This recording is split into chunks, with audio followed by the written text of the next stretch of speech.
The Steadfast Tin Soldier, full story in simple English. A little boy received a box. There were 25 soldiers, all standing perfectly straight. But one soldier was different. He had only one leg because he was the last one mad.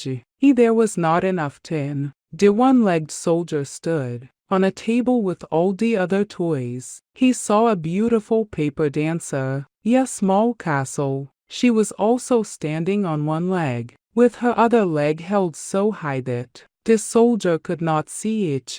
He thought she was just like him. The soldier fell in love with her. All night, he watched her from a distance. A little goblin toy warned him to stop looking, but the soldier did not listen. The next morning, the soldier fell from the table. It was a windy day. The wind blew him right out of the window onto the street below. He landed on his head, with his bayonet stuck between two stones. Two boys found him. They put him in a paper boat. He sent him to the gutter. The little boat went fast through the water. It was a long, dark journey. Finally, the boat went into a sewer. There, a big rat tried to stop him, but the soldier didn't take care. He held his head up high, never complaining. Soon after, the boat was swallowed by a big fish. Inside the fish's belly, it was very dark,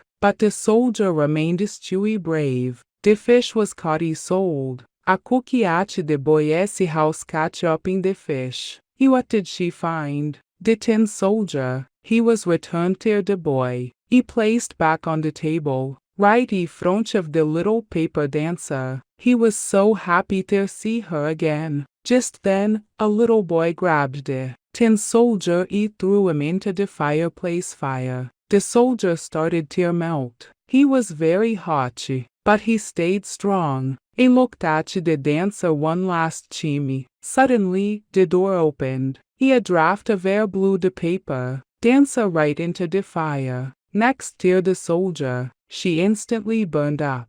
The next morning, a maid cleaned the fireplace. All she found was a little tin heart from the soldier, a small black sequin from the dancer's dress. They were together at last.